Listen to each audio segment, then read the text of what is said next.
Okay, well, thank you very much, everybody, for joining us this afternoon. It seemed we had a little bit of connectivity issue, but ready to go now. What we're going to walk through today is a demonstration of our events management functionality from Cobalt's Engagement Dynamics tool.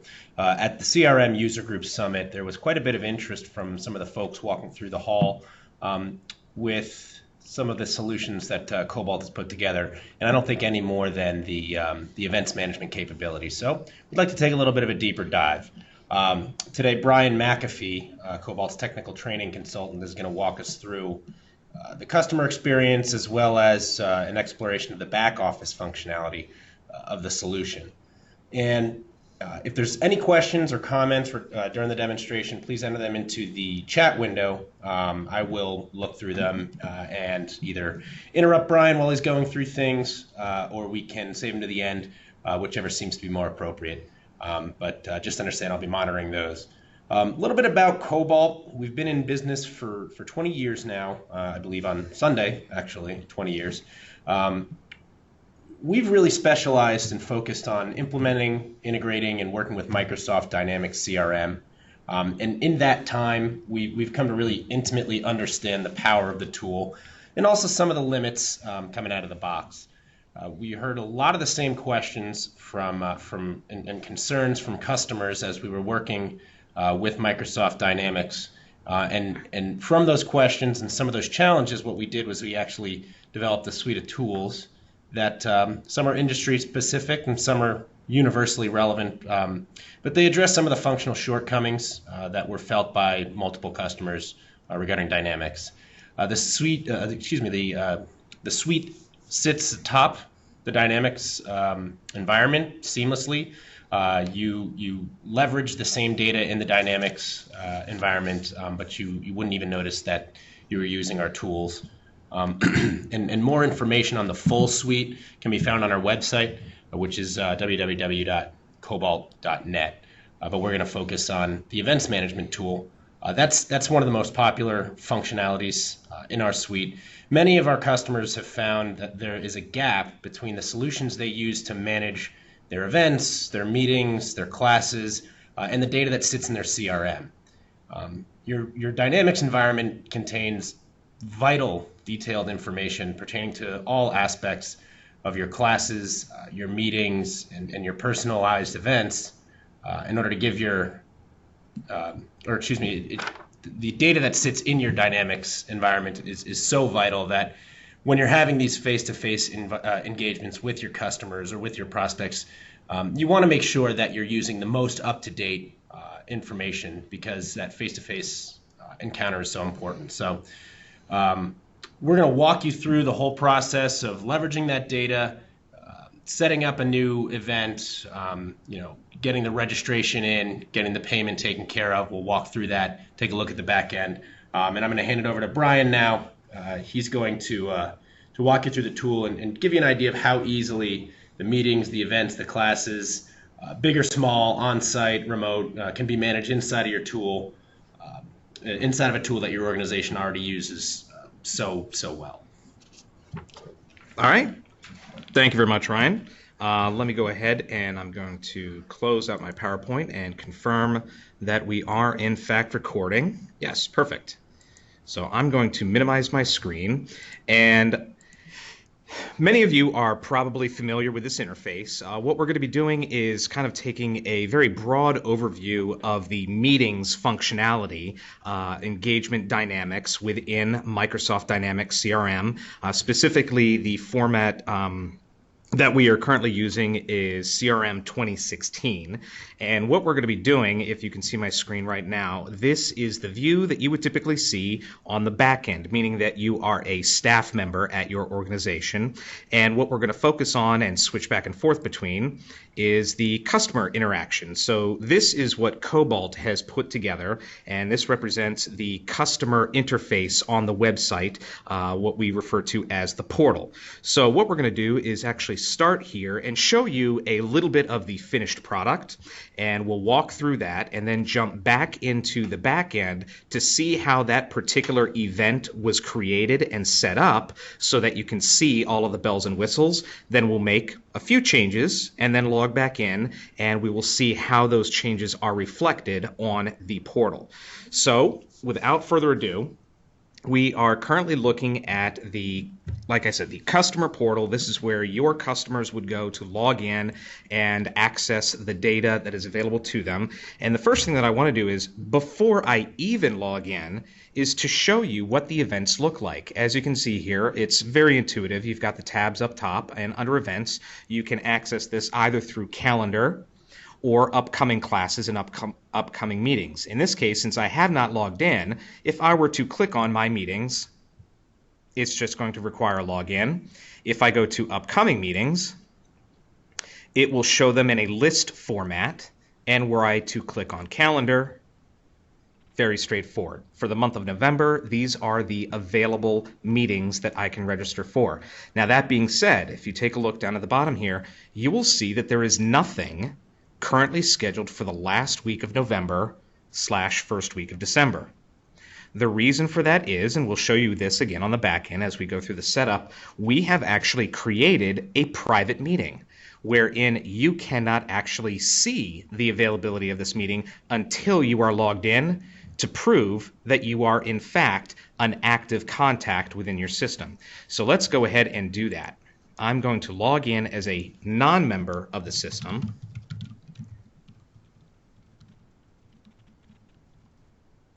Once I do so,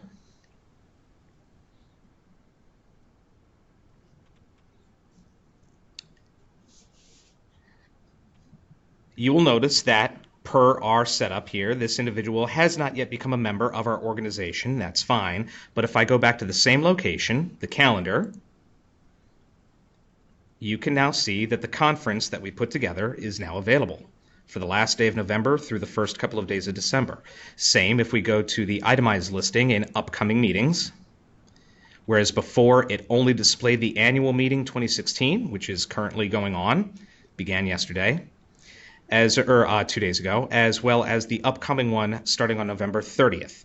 So if we click on details, now that we are logged in, you can see the general overview. So let's take a look at some of the data that is made available to us here.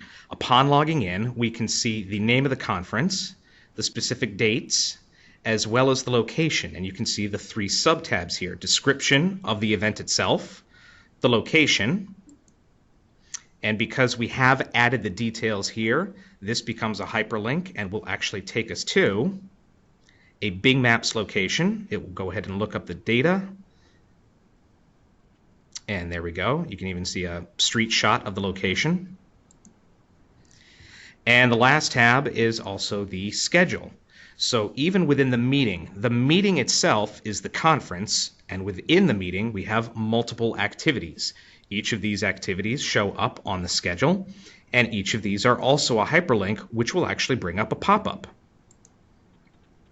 If I individually click on these items, again, all of this is done on the back end. All of the detail here we actually set up and created today, including you can see you can insert a JPEG image into the description, additional meeting locations. In this case, individuals would meet in the lobby at 9 a.m., and so on and so forth. For the day 2 activity, the location is in conference room A. For this specific activity, being in-house, we included information on the speaker. So you can see the sub-tab there, including, oh, look at that, the biography of the speaker that's going to be hosting that activity, and so on and so forth. Annual reviews, as well as the golf outing. So the meeting itself is multi-day, and then within the meeting, we have 4 different activities listed, and this is how that they are displayed on the front end for your customers. Over on the right, you can see the individual that I logged in as, Ryan, he is a non-member. and so therefore his non-member pricing is displayed for each of the opportunities that he has to register for. In this particular case, and again, we'll take a look at the back end, we have made it so that not only can Ryan register for himself for the entirety of the conference at a rate of $125 for a non-member, he can also bring a guest, bring a spouse, and should he so choose to go to the golf outing, there is an additional registration fee for that. So let's go ahead and walk through this very quickly. And in this case, again, we had the options here. Is he going to register himself only, register himself and others, such as the guest or spouse, or potentially not register himself at all, but register others on their behalf? In this case, we're going to go ahead and keep it simple. We're going to have him register for himself and one other person.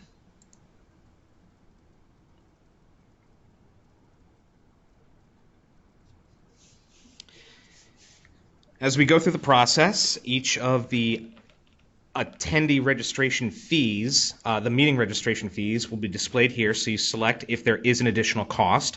The other items, the other activities did not have a fee associated with them, so you do not see them here.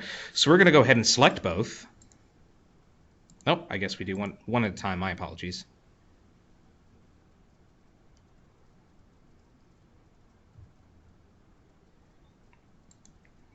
And in this case, this is what we refer to on the back end as a form. We have entered in required information for meeting registrations, in this case, the emergency contact. So we're just going to say, put in mom's information here.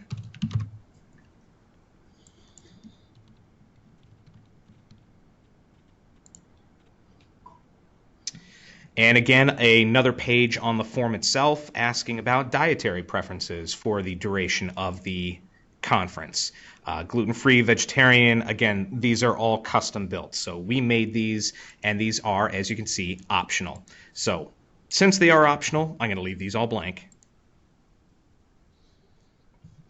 And now comes the opportunity to go ahead and register some additional companions, whether that be a spouse or a guest. We're going to go ahead and choose a guest.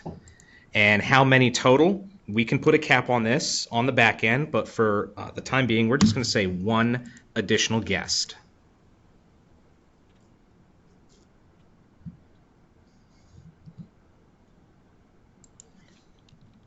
And we're going to be bringing with us John Doe. The company name is optional, so I will go ahead and leave that blank, actually. It's just John Doe, my good friend.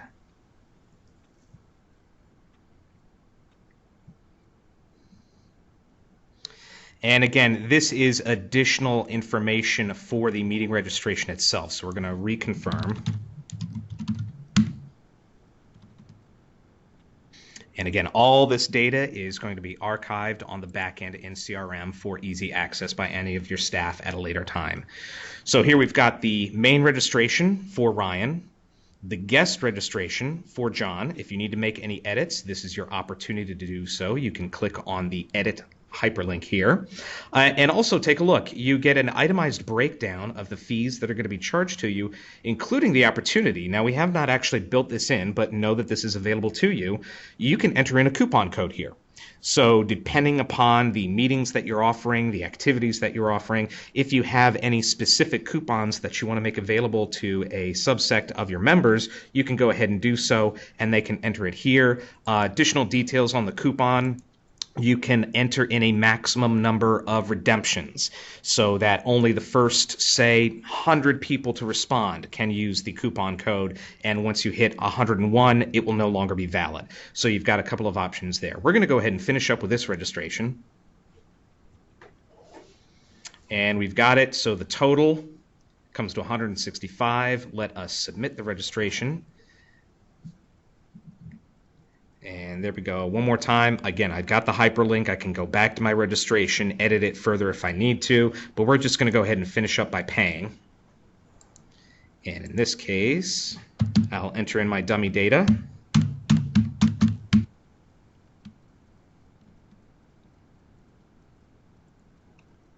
And you'll notice that you also have an opportunity. This is something that we have built into our event management. You can save this card to your profile for use at a later time. And instead of having to go in and entering your address all over again, if you already have it built into the system, you can pull it directly in. So I will pull the billing address, which is already on file, and continue. And one more chance. Here's the complete summary, including the breakdown of the 2 different items that we're paying for. Total is $165, submitting the payment.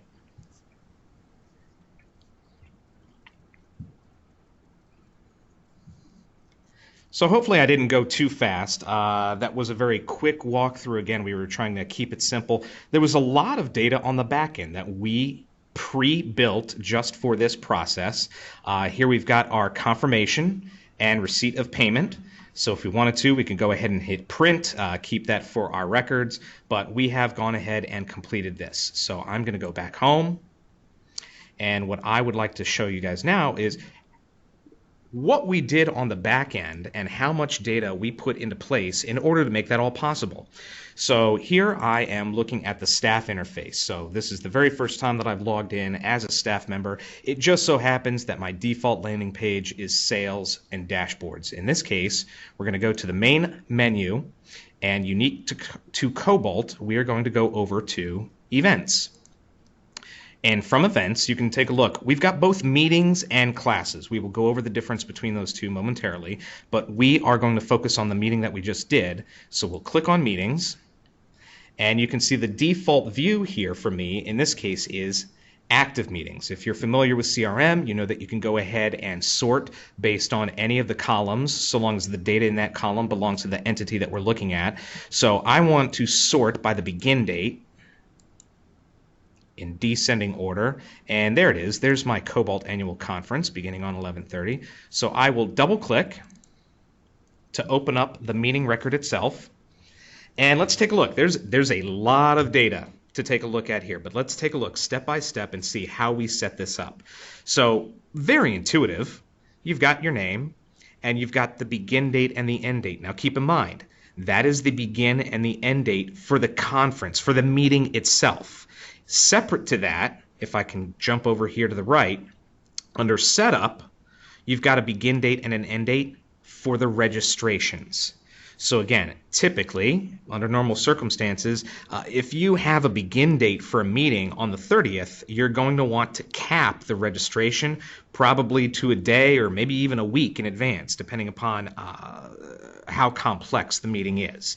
In this case, it also asks whether or not this is a full day meeting. We're saying no, simply because we can specify day by day the hours for each of the activities. Who is the organizer? In this case, that is the name of a user within the system, and that is me, since I put this all together. And here's the big one.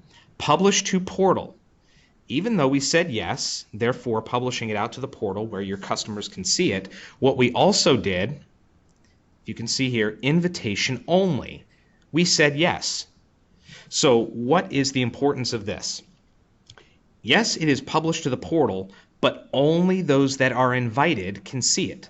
By selecting invitation only equals yes, we can, by choosing view query, we can use an advanced find within Dynamics to go ahead and filter who is able to actually see and therefore register for the meeting. So this is a pop-up window. I had to have pop-ups enabled to allow for that. And in this case, the invitation only is restricted to contacts that have a status of active. Simple as that. So I'm going to close out my advanced find. That's why previously when we first went and we were not logged in, we were not able to see the annual conference. Once we logged in, and we logged in as a contact that was in the system that had an active status, we were now able to see and register for it. Further, we are also able to specify what pricing is available to that individual, and we'll get to that momentarily. So again, you've got beginning and end dates, that is for the meeting itself, beginning and end dates for the registration process, and then you have some other logistics. Do you want to set a maximum? meaning a maximum number of attendees. How about the number of companions that can come along? And just like we showed as we first logged in, do you want the individual to allow for group registrations, meaning can they register themselves as well as others? And a proxy registration would mean instead of registering themselves, can they register others on their behalf? And so because we allowed both of those as yes, that is why we were able to see that option when we first logged in. I'm going to come back to registration fees momentarily, just finish up with the actual meeting setup as we go through. The location, again, very straightforward. Because we identified this data, that is how we were able to go and click on the hyperlink for the Bing Maps. And then edit and cancellation. We'll actually see this in action a little bit later on. If you're going to set up a meeting, and again, depending upon the complexity of the meeting, you probably want to have a cutoff date in which you can register, and you also want to have a cutoff date in which you can cancel without having to pay a fee. In this case, we actually left this to be pretty easy. Instead of adding additional cancellation fees, wherein you could specify by date, or you could also specify, specify by percentage. Say, if you cancel with 1 week left, you owe a 75% cancellation fee. 2 weeks left, 50%, so on and so forth. We could add those additional cancellation fees here, but we kept it simple. We just said there is a default cancellation fee. So no matter what, should you cancel, you are going to owe this fee. Further down, is this meeting being provided from an outside provider, say a Learning Tree International or anything along those lines? In this case, it was not, but you can provide the link as well as the detailed message so that they can go to that third-party site to register there if you wanted to. And also waitlist. So we said that there was a maximum of 25 individuals and 25 companions. So, since there was a limit, we would also want to put in a wait list so that once you get to that 51st person, they could still register. And you can see here, we also allowed them to register for the activities, but they would be placed on a wait list. And the functionality there does give you the opportunity to manually override the wait list should you so choose. As we go down, we're going to come back to the activities. But here's the description. So when we first logged in, this is what we saw. Welcome to the Cobalt Annual Conference. We were able to go ahead and include some HTML text here, as well as a hyperlink. And that's all right here in the description field on the back end. In point of fact, I can even include another. Let me grab one here. Let's grab another picture. So on the description, I will go ahead and include another picture. That looks nice. And bottom right hand, I'm going to go ahead and save my changes. So next time that we log in, we'll see that. And now the two main areas that we want to focus on are going to be activities as well as registration fees. So before I even open these up, take a look at these options. Let me expand the column here. Under registration fees, we've got the standard registration fee for the attendee. We've got a different fee for guest, a different fee for spouse, and separately, in addition to having to pay for the annual conference as a whole, you also have the registration fee for the golf outing. If we were going to allow for different pricing for guests and spouses to join in the golf outing, those would be additional registration fees. You'll notice that we do not have those there yet. But what I do want to do is let's go ahead and add one more registration fee, and then we're going to see it on the front end where your customers would go. We're actually going to add a registration fee if you would like to bring a child. So a very quick walkthrough of the process. I'm going to basically borrow from the naming convention that's already in play here. Cobalt Annual Conference meeting registration fee child. And here's where you specify. In this case, we've already got it built in. So this is a registration fee for child. Begin date and end date. Again, there is the beginning and end date for the meeting, the beginning and end date for the registration process, and then there's a beginning and an end date for the fees. Why is this important? While we haven't shown you an example in this particular case, this is your opportunity to put in an early bird special price, and then a regular price, and then you could put in a late registration price. So you could break that up, and again, you could do that 3 times over for each of the registration types: child, spouse, guest, and attendee. So in this case, we need to match the registration fee to the registration dates for the meeting itself. So we're going to start it on the 1st, kind of go backwards, and it will end on the 29th, the day before.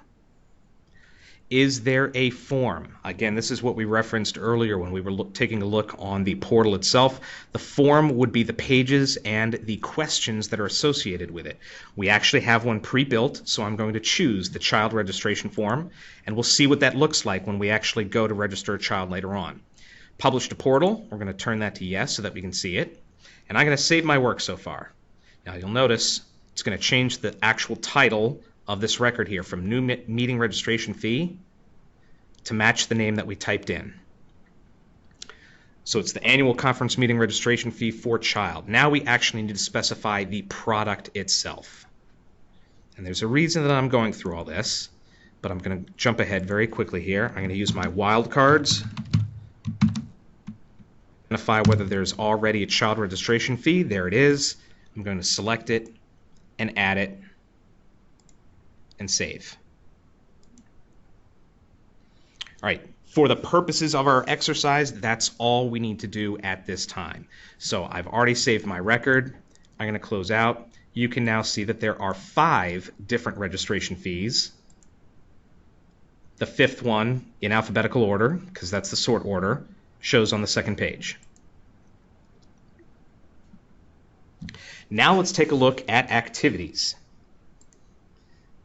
Specifically, let's take a look at the very first one here.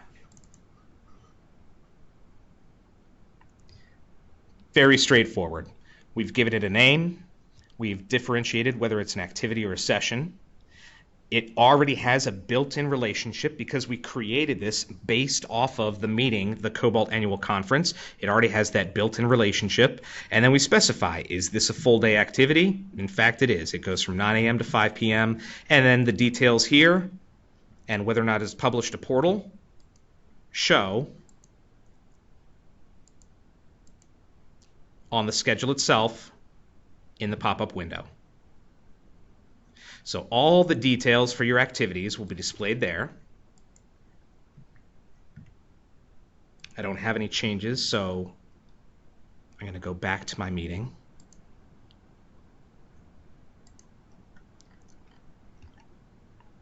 So we've made a couple of changes here. What I'm going to do is I'm going to log out as Ryan.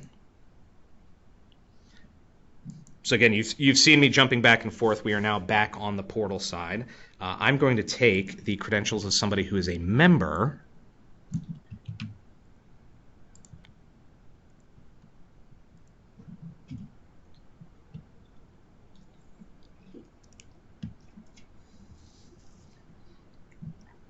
And a slightly different welcome screen, obviously. Since they are a member, you can see the information regarding their membership and an account balance. But they should still be able to see the same meeting. There it is, the Cobalt Annual Conference. And there's the change that we made. So we added the image here. And also take a look over on the right. There's a couple of changes. Because we logged in as a member, there was an additional price list, and we will show you that on the back end in just a moment. With the additional price list of member versus non-member, you can now see the savings that are involved. So in this case, you can see that the actual cost for registering for the meeting itself drops $25 for the individual, so on and so forth. We're going to go ahead and register, and also you can see there's the child registration that we just built in. That did not exist before. So if we go ahead and register, we're going to do, let's do this. let's register for the individual only and then come back and add somebody later.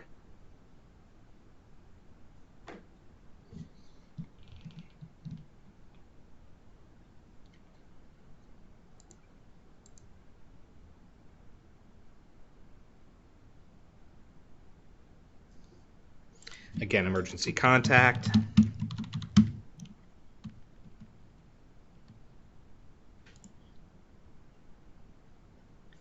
The same form as before.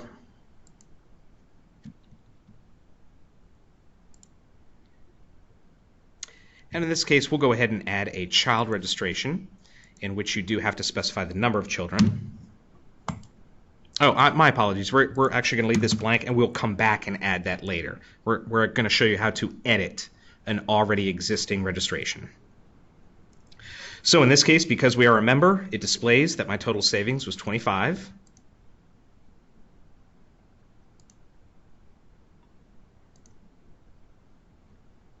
And again, I'm going to go through with my dummy card data.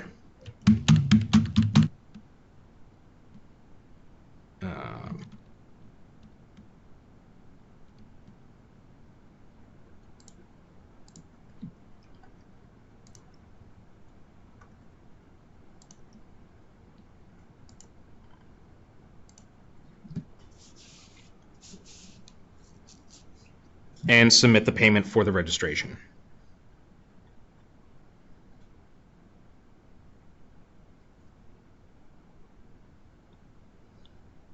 So while that's finishing up, let's go back to the back end here real quick and show you why the price was different. So instead of focusing on each of these individually, let's again take a look at the main registration fee for just the attendee, since we went in and only registered the one individual. So here is the meeting registration fee. Within the meeting registration fee, there is a parent registration fee. This is associated with a product. So by clicking on the hyperlink here, we'll take a look at the product itself. And if I scroll down, you can see that the default price list is non-member. So it is going to assume that you're non-member. However, by including additional price list items, you can include different prices. So based upon a query, it will identify upon logging in, are you a non-member, a member, or, and we just added this one, this is a request from a lot of our clients, is perhaps the individual a committee member? And in this case, if they're a committee member specifically belonging to the board of directors committee, then they get to go ahead and register for free. So we've built that in, and we'll show that to you in just a minute. But that's why the non-member price was $125, but based off of the query for the member, this individual came in at a price of $100. So that was associated with the product for the meeting registration fee. So if we go back to the front end, yep, that's all done. Oh, this is our summary. I still need to submit payment.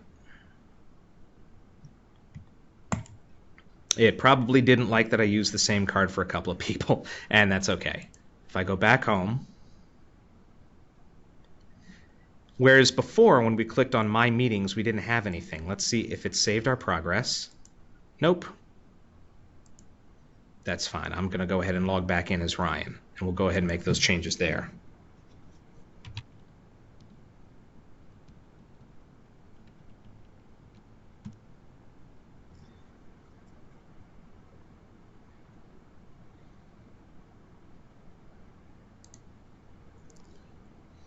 So Ryan did in fact register for the Cobalt Annual Conference, and we can see the details of the registration here. It says that you are currently registered, and it gives us the opportunity to go ahead and edit. In which case we can edit our current registration, or potentially even register more attendees.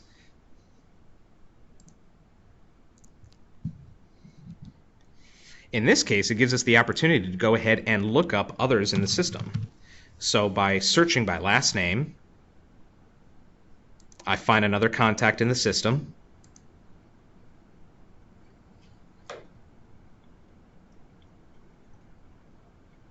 And now I can go ahead and complete the registration for the additional person.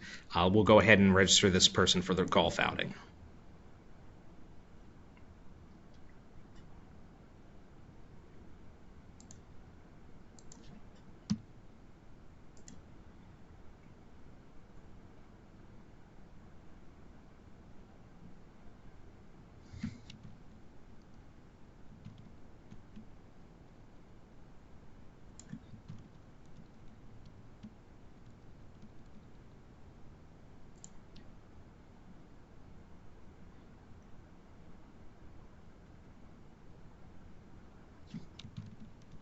Again, this is all built into the forms themselves, so you have the ability to control what is asked.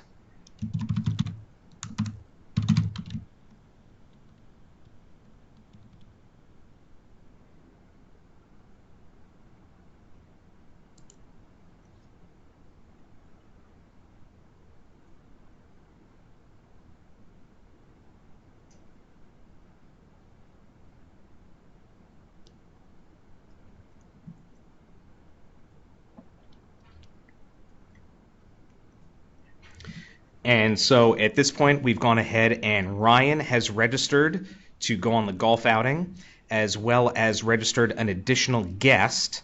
And so therefore, we have a total amount due of $95. And same as before, we just go ahead and finish up and pay. And remember, we saved our data from before. So instead of having to type everything in, I can just go ahead and use my credit card that ends in 1111 and finish up.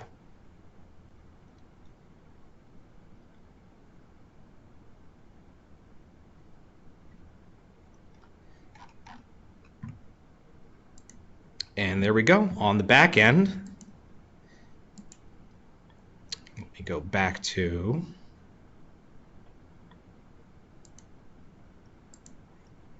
the meeting in question.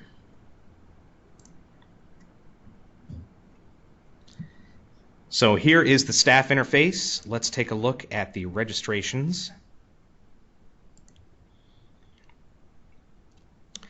So it looks like there's a total of 3 registrations, while there are 4 meeting registrations. Why is there that difference? That is because there were 3 portal interactions, but you remember the second time around, Ryan went back in and added another guest. And so that is why there are the 3 registrations, basically the 3 interactions that happened on the portal, but within those 3 interactions, there were actually 4 total individual registrations. And so now we can see that on the back end. Remember, we had an issue with Georgia as we were going through the payment, and so that is why this one is still open. We would need to finalize that on the back end. The one last item to show you, as we saw, there were actually 3 different price lists. There was one for member, non-member, and then we said committee member. So in this case, were we to log in as a committee member, we can take a look at the exact same meeting, the Cobalt Annual Conference, and the pricing. We set it up so that it has been eliminated and it is free for the board member. And we can do that a couple of different ways. We had that set up so that it would reduce the cost. If I go back to the meeting itself, we had it set up so that it would alter the cost for the registration for the board member. We could also change it so that it could be invite only to board members, so that only board members could sign up for the meeting. We could even change it for the activity. Maybe the golf outing was for board members only. We can also build in, based off of these queries, the queries are as complex as you would like to make them. One that we hear frequently is, let's make this invite only, let's make a registration fee with a reduced cost, wherein it will reduce by a certain percentage based upon the number of previous years that you have attended the same annual conference.